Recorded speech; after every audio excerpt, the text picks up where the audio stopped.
오늘 우리에게 주시는 하나님의 말씀은 이사야 43장 18절에서 21절 말씀입니다.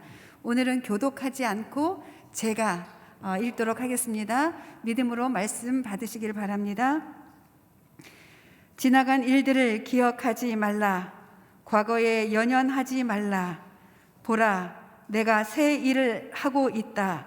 이제 막 솟아나고 있는데 너희는 느끼지 못하느냐? 내가 광야에 길을 내고 사막에 강을 만들고 있다. 들짐승과 자칼과 부엉이가 나를 공경할 것이다. 내가 광야에 물을 대고 사막에 강을 만들어서 내가 택한 백성들이 마시게 할 것이기 때문이다. 이 백성은 나를 찬양하게 하려고 내가 손수 만든 사람들이다. 아멘. 예, 앉아주십시오. 이 말씀으로 이기훈 목사님께서 새로운 삶이라는 제목으로 말씀 선포해 주시겠습니다.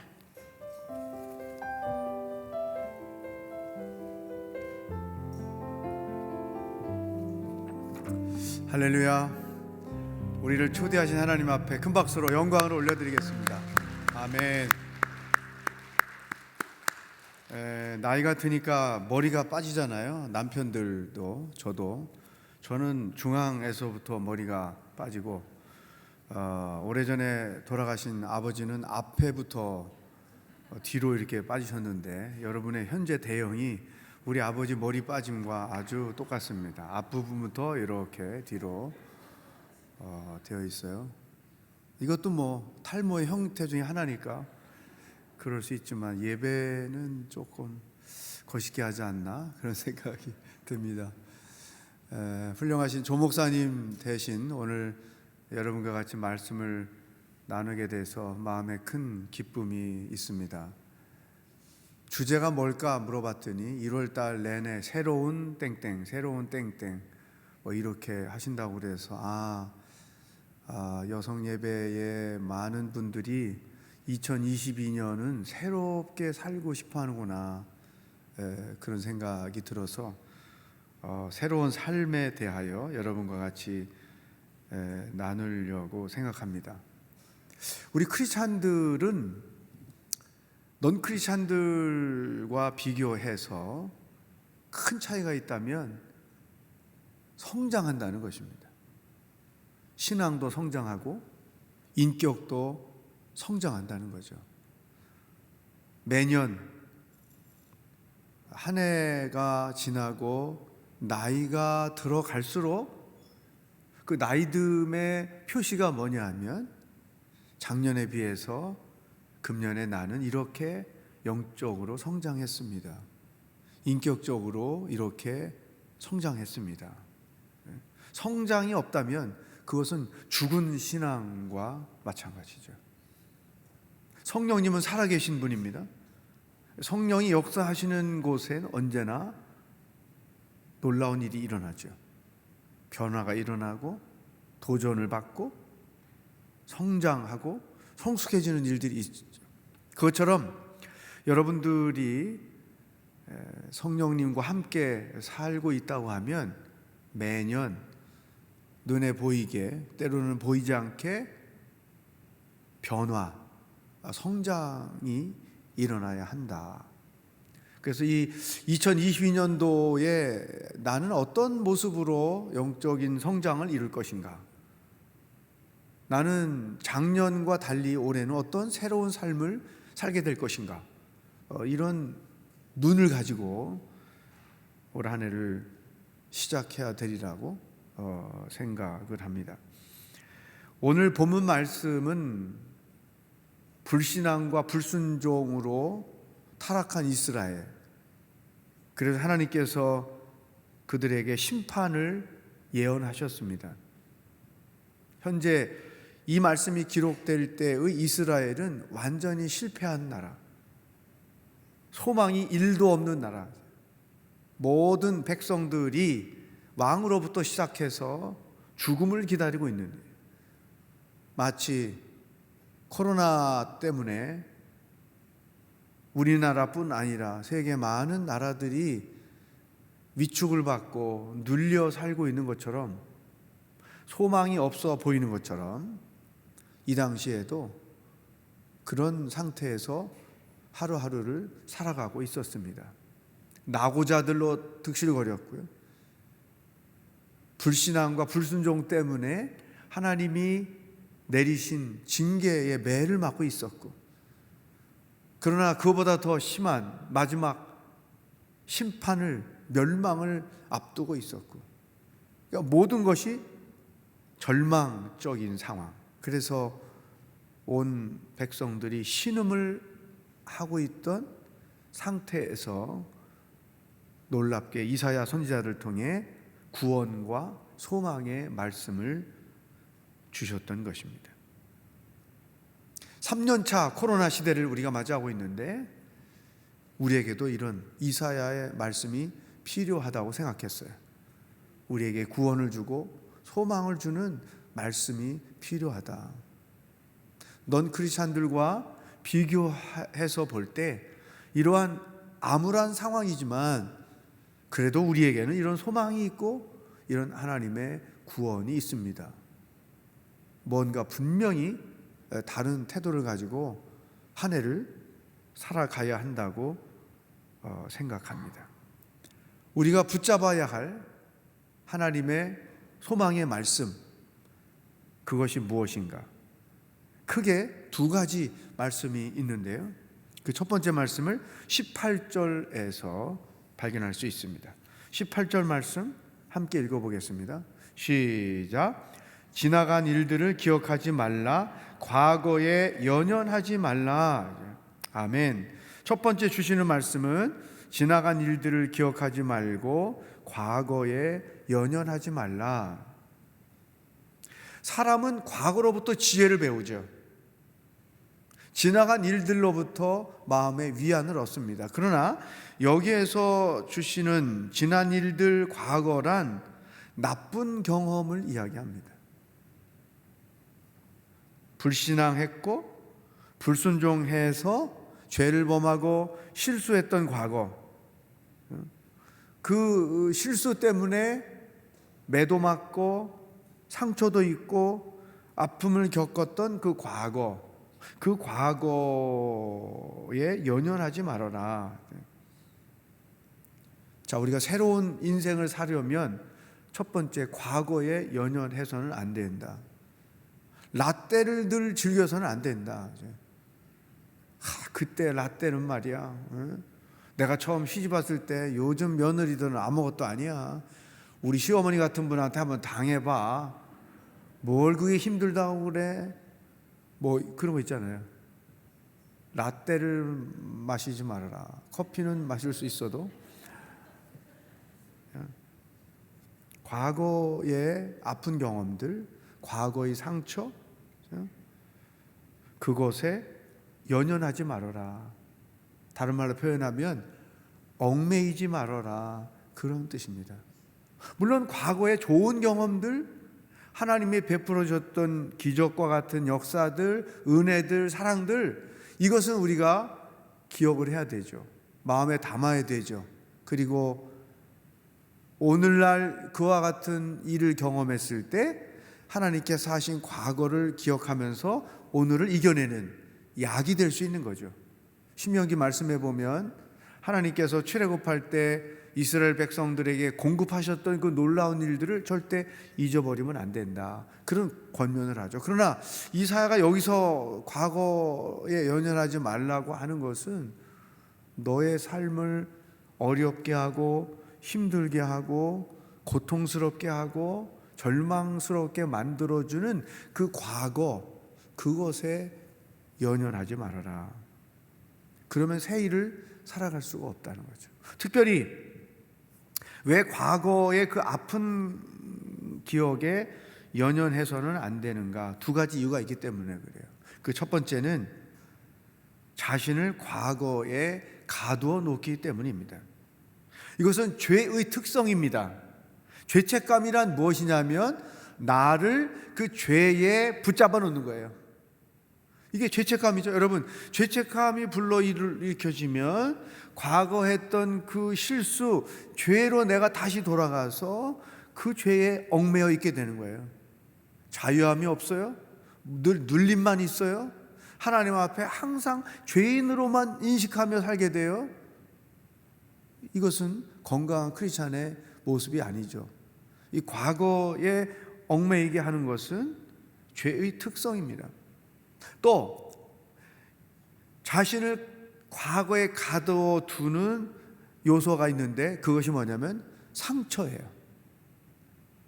성장 과정에서 부모님에게 받은 상처, 그냥 2, 3일 아프다만 상처면 괜찮지만 평생 영향을 주고 있는 그 상처가 있어요.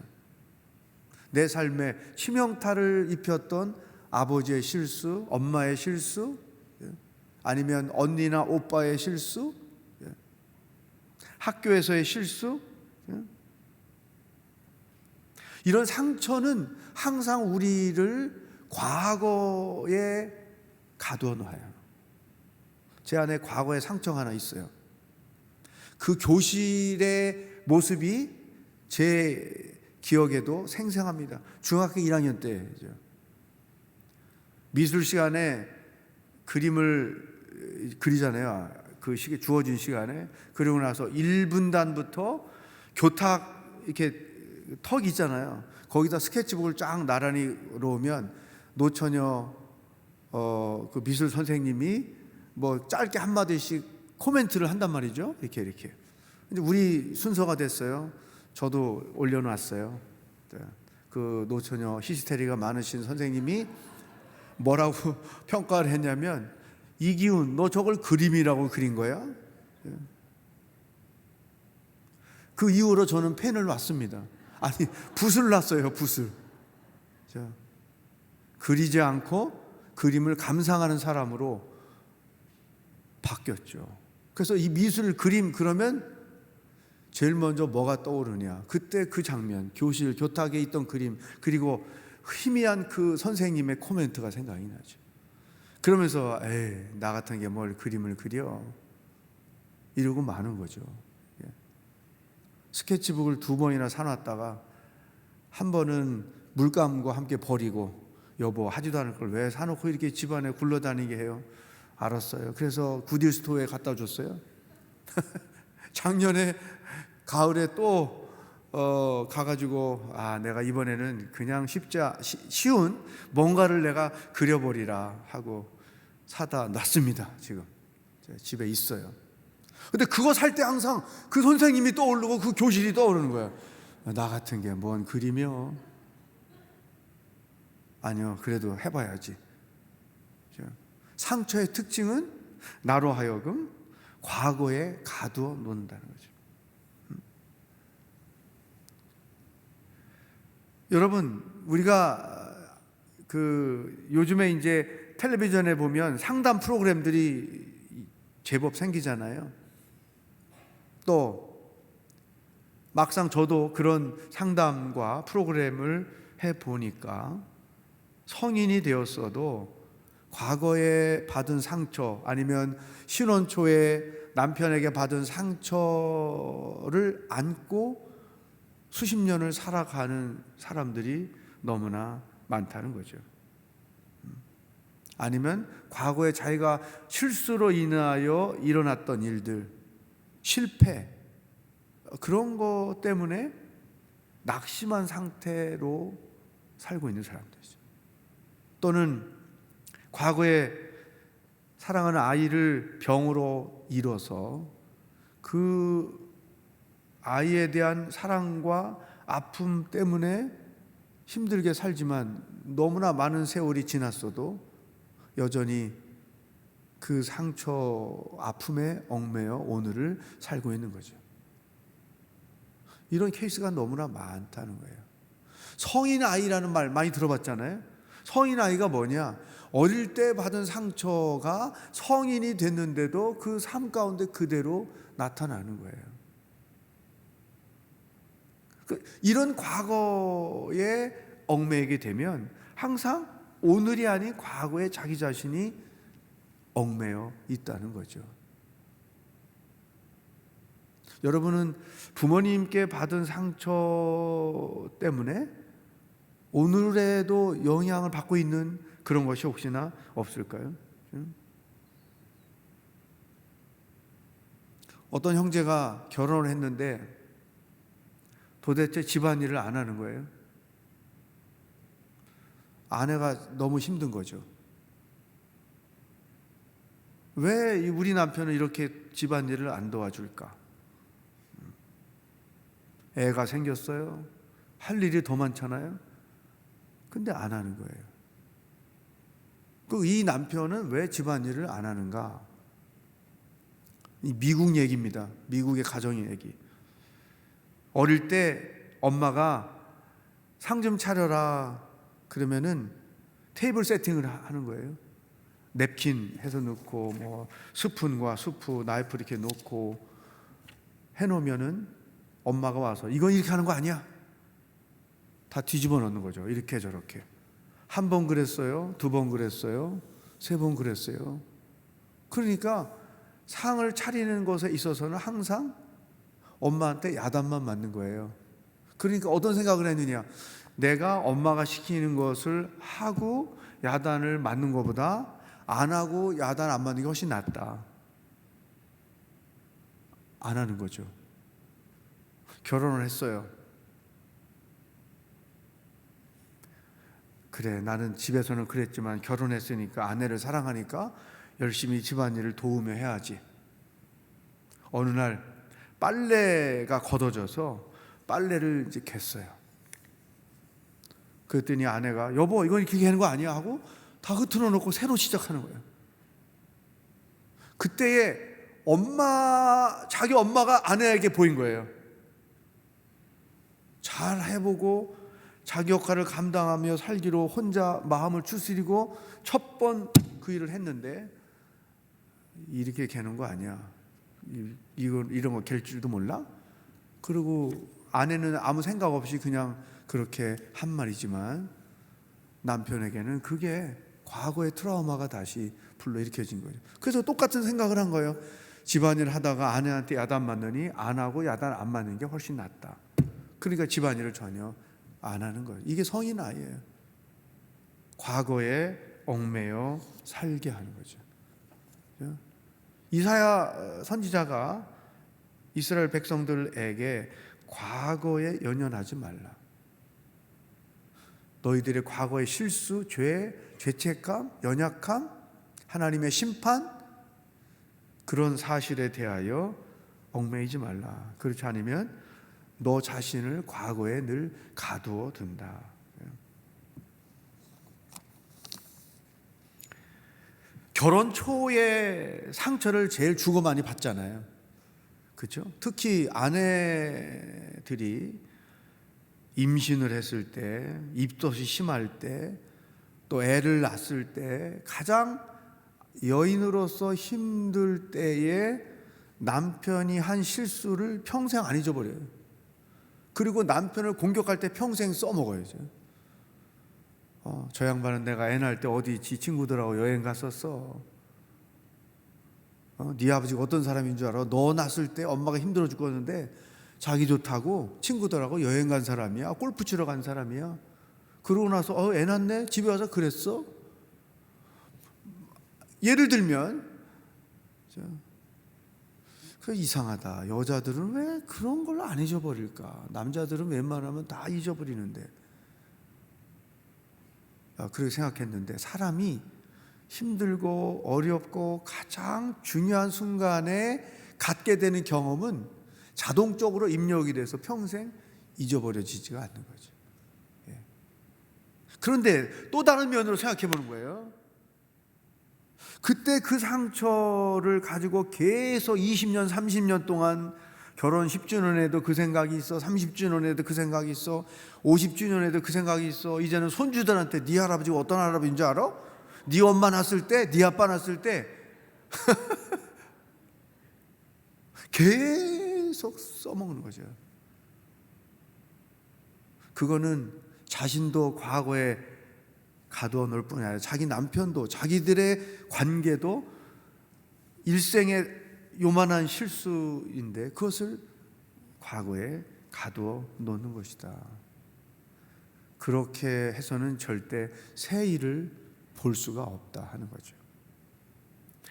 또 한 가지가 있어요. 왜 과거에 연연해서는 안 되는가 하면 과거에 연연하는 것이 앞을 보지 못하기 때문이죠. 미래를 보지 못하게 하기 때문인 거죠. 이 아픈 과거에 얽매이는 것은 자기 눈을 가리고 있는 거예요. 앞을 보지 못하도록 자기 눈을 가리고 있는 거예요. 죄책감에 얽매이는 것은 하나님의 거룩을 보지 못하도록, 예수 그리스도의 보혈의 능력을 보지 못하도록 자기 눈을 가리고 있는 것과 같은 것이다. 그러면 새 일을 기대할 수가 없는 거죠. 우리는 과거형으로 살면 안 됩니다. 미래형으로 살아야 되죠. 그러나 과거에 연연하게 되면 과거형으로 살게 한다는 것입니다. 자녀들 중에 엄마 아버지가 싸움을 많이 하잖아요. 그러면 아이들이 정서적으로 불안정해집니다. 초등학교 들어갔어요. 중학교 들어갔어요. 정서적으로 안정감이 없는 애들이 있습니다. 그것은 집안에서 아이들이 정서의 형성이 되는 중요한 그 타이밍 때 엄마 아버지의 지나친 싸움 때문에 불안감이 마음에 생긴 거죠.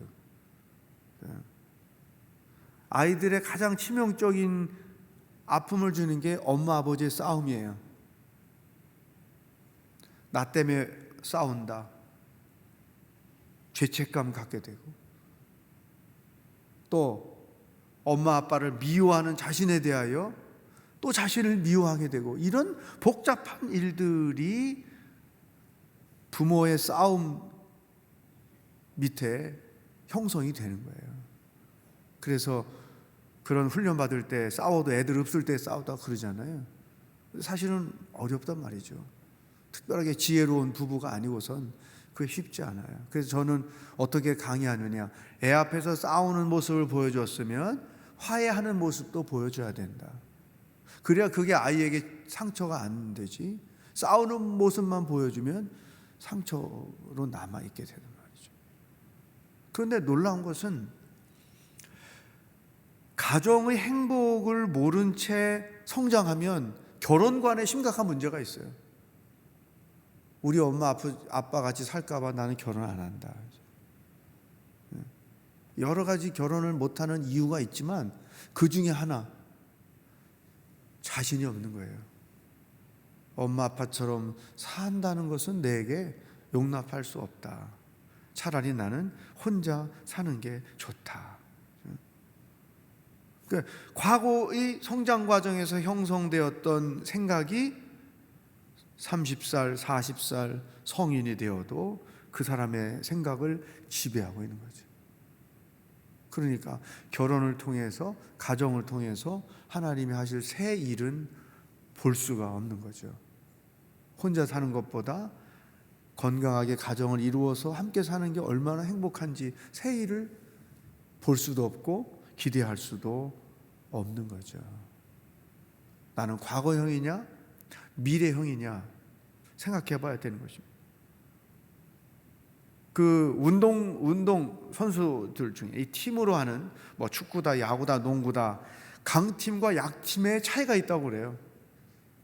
약팀은 패배할 것을 두려워하면서 게임을 하는 거예요. 강팀은 이길 것을 기뻐하면서 게임을 한다는 거예요. 그 상대가 될 수가 없는 거죠.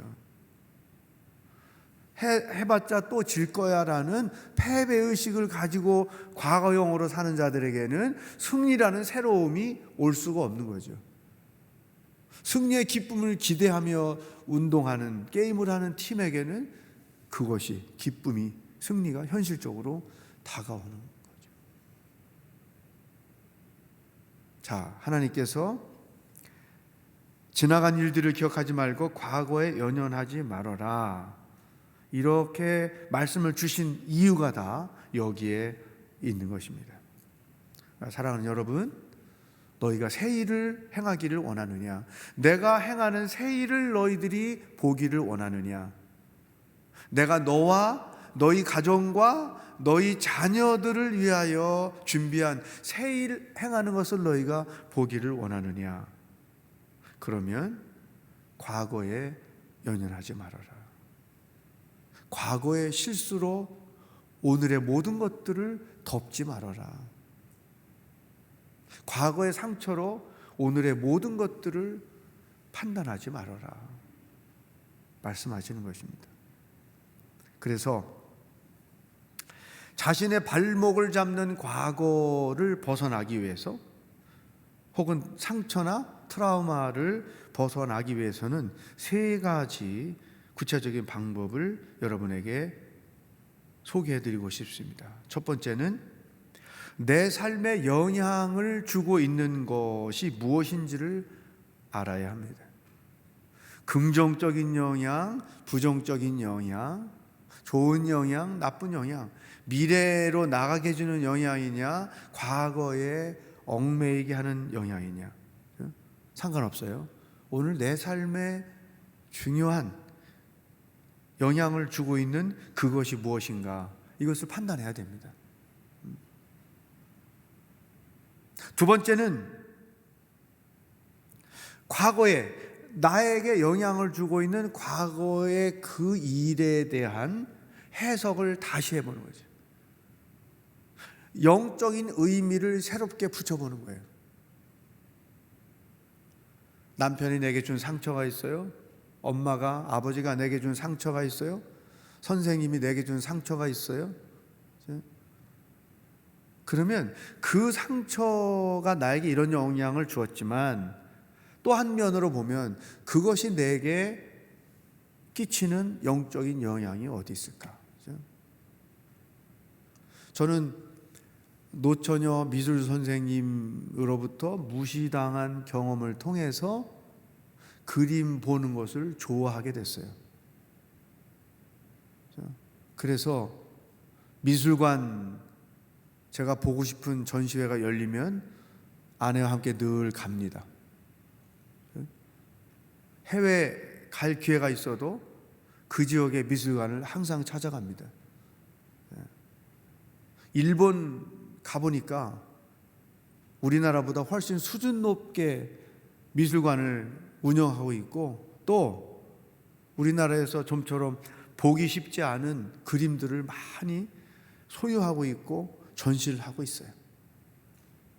우리나라 1900년대 초 일본에 유학 가서 그림을 배우고 오신 분들, 그분들의 작품이 그렇게 많지는 않지만, 일본은 이미 1800년대 말부터 파리에 가서 그림을 배우고 오신 분들이 엄청난 그림들을 그려서 대형 작품들을 전시하죠. 보니까 우리나라 화가들이 가서 그거 보고 와서 여기서 그린 거예요. 그렇게 전달을 받은 거죠. 저는 저에게 그림에 대한 상처를 주신 그 선생님의 행위를 재해석한 거죠. 그러면 내가 그림 그리는 소질이 없으면 나는 그림을 보고 즐기는 사람이 되겠다. 그래서 그림을 보는 거죠. 자, 여러분이 과거라고 생각할 수 있는 그 상처들이 무엇이고, 그것을 어떻게 영적으로 내가 재해석할 것인가. 어차피 우리는 이제 새로운 삶, 하나님이 행하신 새 일을 보아야 될 사람이기 때문에 이런 작업이 절대로 필요한 거예요. 세 번째, 그 의미를 오늘의 삶에서 다시 적용하는 것이다. 기억해냈어요. 영적으로 재해석했어요. 그 다음에는 이것을 오늘 내 삶에 이렇게 적용하겠다. 이런 일련의 과정을 거쳐야 우리는 하나님이 하실 새 일을 발견할 수 있습니다. 여러분, 요셉을 잘 기억하죠?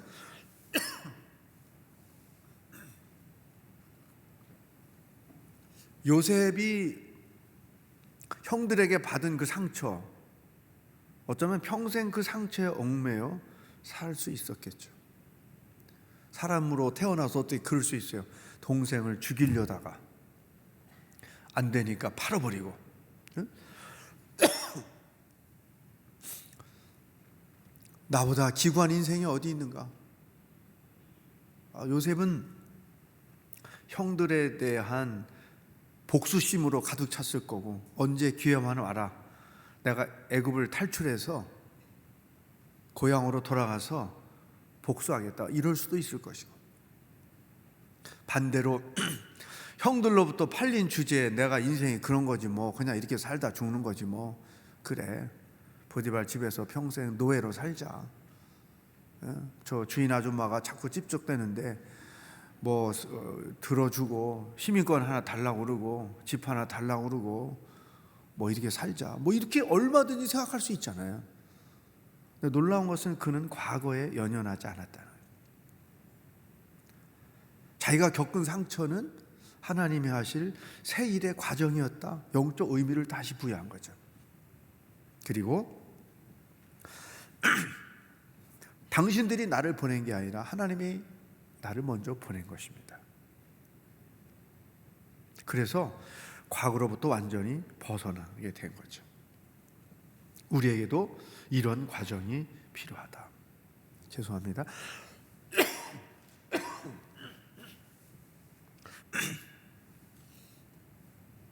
히터 때문에.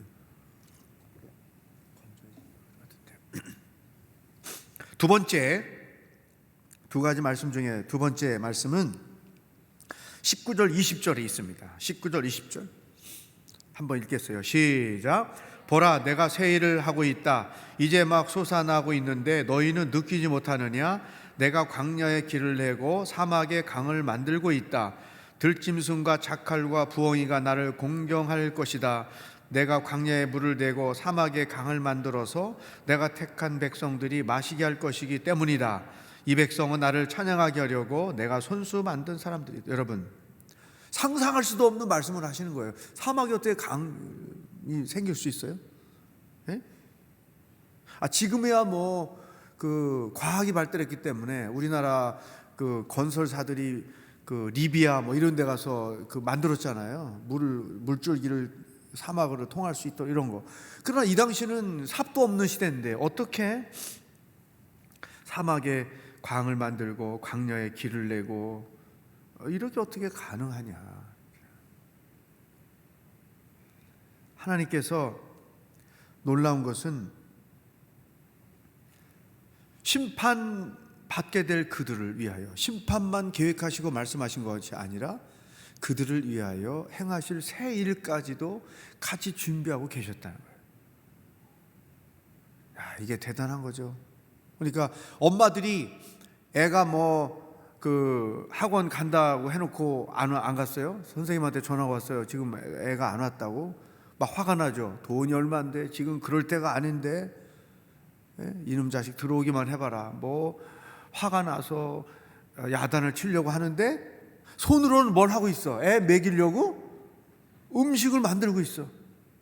놀다 오다 얼마나 배고프겠어요. 이놈 문 열자마자 엄마 뭐 해놨어? 이러니까 또 뭐 돈가스니 뭐니 해놓는단 말이죠. 이게 하나님의 마음은 똑같은 거예요.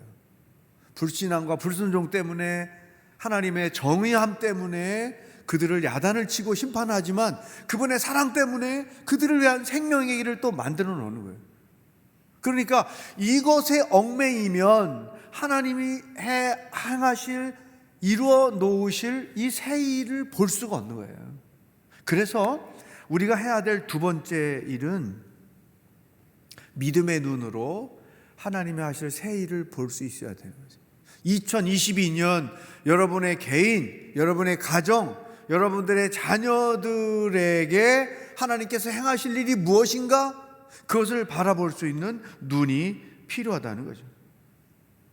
먼저 믿음이 필요합니다. 하나님은 나와 내 가정과 자녀들의 1년 동안의 삶 가운데 놀라운 일을 행하실 것이다.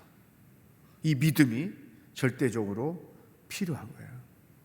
여러분, 저도 한 인간으로 살아보니까 오늘만 바라보고 하루하루 사는 사람이 있고, 오늘을 살지만 앞을 보고 사는 사람이 있어요. 놀랍게도 큰 일을 하신 분들의 부모님들은 오늘을 열심히 살지만 앞을 내다보며 살았다는 거예요. 우리에게 이 앞을 내다보는 눈이 필요한 거예요. 이 눈이 뭐냐? 믿음이라는 거예요. 하나님께서 앞으로 놀라운 일을 행하실 것이다. 그래서 저는 저희 집 아이들뿐 아니라 성도들의 아이들을 볼 때도 그런 축복을 잘합니다. 아이고, 크게 될 사람이야. 아유, 너 참 훌륭하구나. 크게 될 사람이야. 미래를 보는 거예요. 하나님이 지금은 7, 8살 어린 아이지만 이 아이를 통해서 어떤 일을 행하실지 모르잖아요. 그러나 우리는 믿음으로 보는 거예요. 손주들을 보고 축복하는 거예요. 믿음으로 그들의 미래를 바라보며 선포하는 거죠. 왜? 지금 이 똑같아요. 지금 굶어 죽겠는데 나라가 망하는 꼴인데 거기다 무슨 사막의 광야에 길을 내고 사막에 강을 내? 웃기는 소리 하지 마. 이러고서 이 심판과 실패와 낙심 가운데만 있는 사람이 있고, 그 상황 가운데에도 하나님 행하실 그 일을 믿음으로 바라보며 사는 사람이 있고. 근데 우리에게 이 믿음과 이 새 일을 볼 수 있는 눈이 필요하다는 거예요. 그것이 새로운 삶의 패턴이라고 하는 거죠. 여러분이 아이를 키워보니까 어릴 때 아이의 미래에 대해서 생각한 것과 지금 그 미래에 지금 아이가 살고 있는 모습을 비교해 볼 때 어떤 차이가 있나요? 두 케이스일 거예요. 전혀 내가 생각하지 않은 대로 살고 있는 애가 있고, 내가 그때 그렇게 기도하고 하나님께서 그렇게 인도하시도록 기다렸는데 이렇게 살고 있다고 얼마나 감사한지 모른다. 애를 키울 때도 지금 당장의 현상만 보고 얽매여 사는 부모가 있고, 지금은 이렇지만 앞으로 하나님이 그를 통해 하실 것을 기대하고 믿고 키우는 부모가 있고, 이 두 사이에는 엄청난 차이가 있다는 거죠. 제가 한 가지 크게 회개한 적이 있어요. 뭐냐면, 외국에서 목회할 때 1년에도 수차례 문제가 생겨요. 그래서 그 송구영신 예배를 드릴 때 이제 설교도 하고 기도할 때, 하나님 올 한 해는 또 누가 무슨 문제를 일으키게 했습니까? 하나님, 올해는 또 누가 교회를 어지럽힐까요? 올 한 해는 또 누가 목사를 공격할까요? 감당할 수 있는 믿음을 주시옵소서. 이렇게 기도했어요. 근데 어느 해 하나님께서 너 기도를 바꿔라. 그게 무슨 기도냐? 하나님, 올 한 해는 또 어떤 놀라운 일을 행하실까요? 성도들과 교회 안에서 하나님이 행하실 그 놀라운 일이 무엇일까요? 그거를 기대합니다. 나로 그것을 보게 하여 주시옵소서. 기도가 바뀐 거죠. 관점이 바뀐 거예요. 과거형에서 미래형으로. 우리에게 그런 믿음이 필요하다. 요한복음 11장 39절 40절 함께 읽어보겠습니다. 시작. 예수께서 말씀하셨습니다. 돌을 옮겨 놓아라. 죽은 사람의 누이 마르다가 말했습니다. 하지만 주여, 그가 저기 있은 지 4일이나 돼 벌써 냄새가 납니다. 예수께서 말씀하셨습니다. 내가 믿으면 하나님의 영광을 볼 것이라고 내가 내게 말하지 않았느냐? 아멘. 내가 믿으면 하나님의 영광을 볼 것이다. 내가 믿으면 그분이 행하실 새 일을 보게 될 것이다. 예수께서 우리에게 약속하신 말씀이에요. 2022년 1월 올 한 해 남은 날 속에서 하나님이 여러분과 여러분의 가정과 여러분의 자녀들을 위하여 행하실 그 일을 보는 역사가 있기를 축복합니다. 분명히 말씀하셨어요. 믿음이 있으면 하나님의 영광을 볼 것이다. 내가 너희를 위하여 행할 놀라운 일을 보게 될 것이다. 사랑하는 여러분, 여러분이 원하고 필요로 하고 간구하는 일에만 멈춰서면 안 돼요.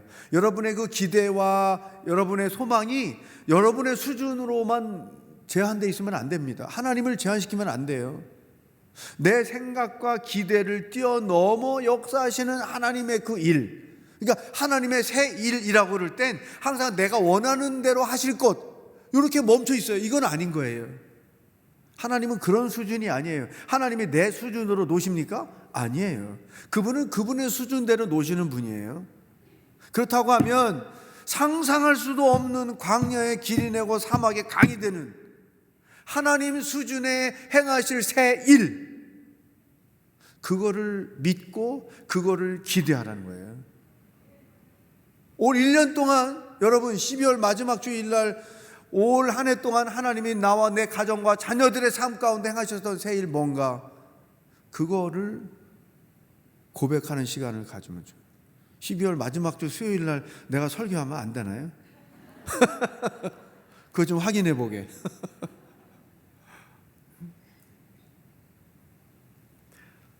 믿음은 역사하는 힘이 큽니다. 그리고 하나님은 믿음의 사람을 통해서 일하시는 분이죠. 또 한 가지 있어요. 하나님이 행하실 새 일을 보기 위해서는 소망을 품어야 돼요. 그냥 던져놓고 선포해버리고 끝나는 게 아니죠. 믿음이 소망으로 인도합니다. 믿음을 가진 사람이 소망, 다른 말로 표현하면 비전을 품게 되는 거죠.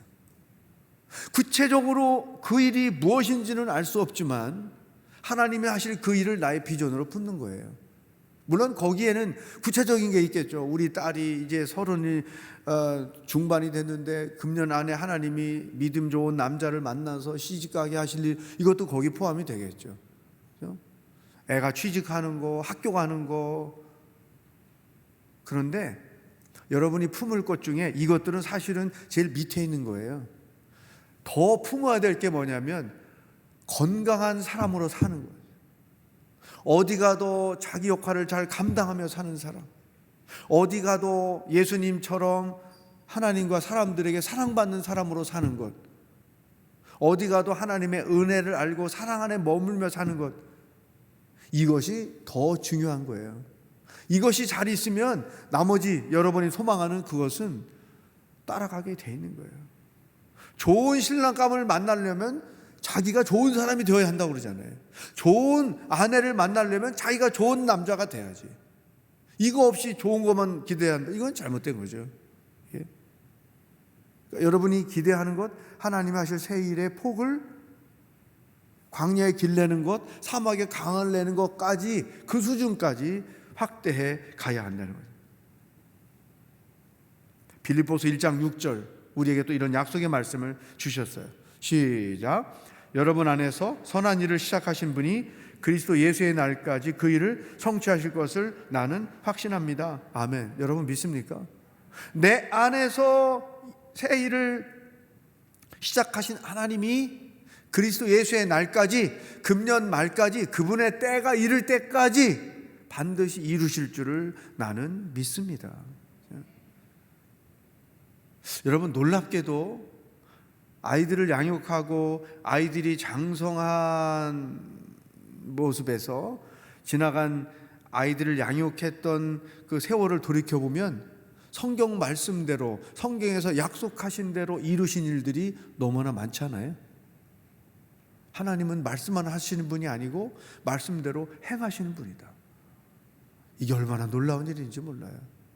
제가 더 이런 새 일을 행하실 하나님에 대한 믿음을 갖는 거에 대하여, 비전을 선포하는 거에 대하여 더 확신을 갖는 이유는 제 삶에서 체험한 거기 때문에, 사역과 관련돼서도 그렇고, 자녀들을 양육하는 데서도 그렇고, 저희 가정을 돌아볼 때도 그렇고, 하나님은 내가 갖고 있는 믿음만큼, 때로는 그 믿음 이상으로 지난 20년, 30년, 40년 돌아보면 행하셨다는 거예요.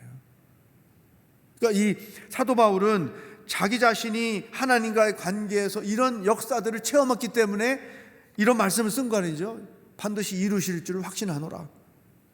이게 저뿐 아니라, 바울뿐 아니라 여러분 모두의 확신이 될 수 있기를 축복합니다. 믿음을 가지시면 그 믿음의 근거에 하나님은 반드시 일하신다. 여러분 금년 한 해 동안 어떤 일을 행하실 것을 기대하십니까? 믿음을 가지십시오. 그리고 비전으로 선포하십시오. 그리고 기대하며 기다리십시오. 하나님은 코로나로 인하여 지쳐있는 대한민국을 향하여, 온누리교회를 향하여, 그리고 성도 여러분 한 분 한 분의 삶 속에 이와 같이 준비하신 새 일이 있습니다. 그 새 일은 믿음의 눈을 가진 자들에게만 보이고 믿음을 갖고 있는 자들에게만 나타나는 역사예요. 보지 못하고 믿지 못하는 자들에게는 흔일밖에 없는 거예요. 과거형으로 살아갈 수밖에 없는 거예요. 자, 2022년이 여러분들의 인생의 새로운 삶이 이루어지는 해가 되기를 원한다면 이 두 가지를 기억하셔야 합니다. 과거에 연연하지 말라. 하나님이 행하실 새 일을 믿음으로 바라보고 나아가라. 2022년을 기대합니다. 하나님이 어떤 일을 행하실 것인지 기대합니다. 그리고 마지막 날 하나님을 찬양하는 21절에 보면 이 백성은 나를 찬양하게 하려고 내가 손수 만든 사람들이다. 그러한 하나님의 행하신 새 일을 경험한 자만이 진정한 찬양을 하나님께 돌릴 수 있는 거예요. 마지막 수요일에 하나님을 찬양하는 많은 간증거리들이 이 자리에 가득 찰 수 있기를 선포합니다.